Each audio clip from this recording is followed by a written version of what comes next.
G'day, this is David Grant Lloyd. Just going over this review that Jonathan Shaw wrote about my first book of poetry, Alive in Dubbo. He posted it on his blog about 6 months ago, as you can see, and I'm very grateful to him, so thanks Jonathan Shaw for writing this review. I'll just go through it quickly. This is my second post on books I brought with me on my escape from Sydney's winter, focusing as usual on page 76. D.G. Lloyd was born in Dubbo in the late 70s. After spending some time in coastal cities as a young man, he lives in Dubbo once again. This book is a celebration of sorts of his hometown. It opens with an epigraph from one of Dubbo's most notorious daughters, Kate Leigh, who is described politely by the Australian Dictionary of Biography as, quote-unquote, a crime entrepreneur. That's true.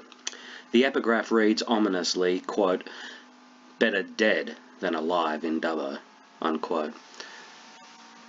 So yeah, that's where I got the title from, and it's a bit of a local legend about Kate Leigh. Yeah, very notorious figure who originated from Dubbo. Anyway, he goes on to say, roughly speaking, there are three kinds of poems in the book: incidents from childhood or more recent times, impressionistic images of places, and character sketches. There's poverty and various kinds of desperation, churches and a brothel, heroin and alcohol, First Nations and settlers. I read D.G. Lloyd as non-Indigenous. That's right, I am non-Indigenous. Locusts and PTSD. A portrait of the town emerges that's unlikely to attract tourists, but it rings true. Yep. As if the poet has set out regularly with a verbal equivalent of a sketchbook and come back with its pages full. Page 76 chimes beautifully with the epigraph, being the book's only poem dedicated to the dead. And here's the poem, Old Dubbo Cemetery. Yeah, I've received a lot of praise for Old Dubbo Cemetery. That's proven to be quite a popular one in the book. Anyway, I'll just read it out. Old Dubbo Cemetery. Uncared for. A grassy verge and artificial roses decorating headstones fallen in. Corroded shards and etchings, tilted obelisks. A cobweb and an orb weaver in between. The dirt and the gravel. Oleanders, a baby's grave marked by a small iron cross, the stone angel, eyeless. Sullen lips speckled with mould, petals drifting from outstretched fingers onto brown earth. A council worker stands behind Hakea Wattle, scraping his boot against the water meter. Cicadas chant endless. One of the monuments is missing an arm. A blue-tongued lizard lies motionless beneath, bathing in sunlight against a tawny, heart-shaped tombstone. He goes on to say, this conjures up an image of the cemetery without editorializing or sentiment. Like most of the book, it feels artless, no rhyme to speak of, no metrical effects, no striking metaphors, yet it holds the attention. I've now read it a dozen times and I'm not tired of it. Thank you, Jonathan. Here's what I've noticed. There's no full verb in the first two stanzas, but a past participle on almost every line. Uncared for, fallen in, corroded, tilted, marked, speckled, outstretched. All movement is in the past. What life there is, in grass, orb weaver, oleanders and mould, doesn't disrupt the lifelessness. The first of the two present participles in these stanzas, decorating, is as static as the headstones it refers to. At last, in the 11th line, there's some movement with a second present participle drifting. As if the spell has been broken, the third stanza is full of life and action. A council worker scrapes his boots.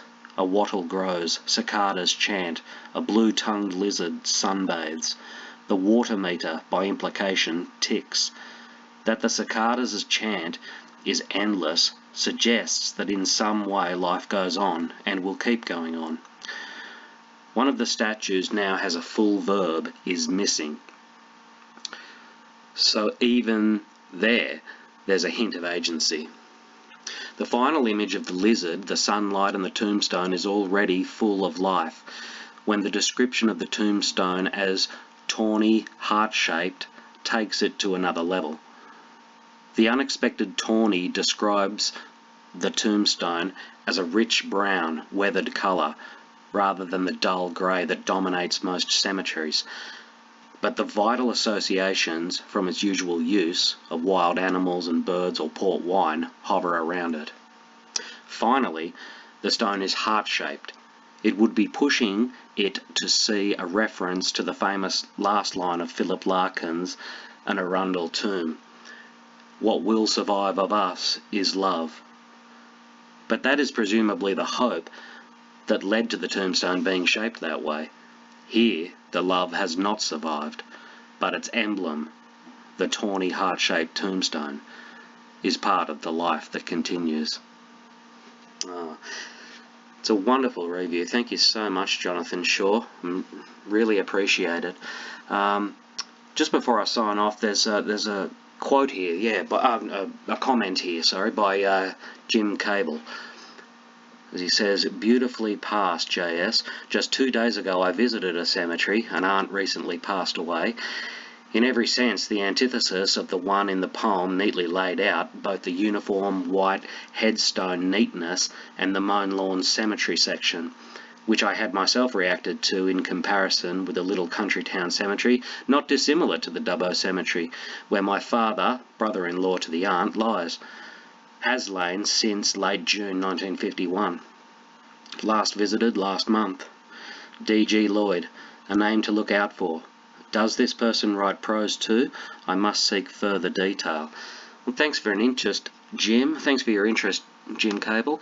I mostly write poetry, but I have been writing some prose. I've got a couple of prose manuscripts lying around and I'm just polishing them up. I'm hoping to have at least one of them ready for next year's Vagabond. So yeah, hopefully I'll have some more prose out there soon. But thanks for showing an interest, and thanks everybody for watching this video.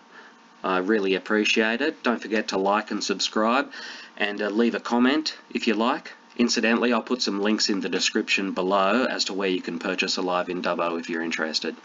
Thank you.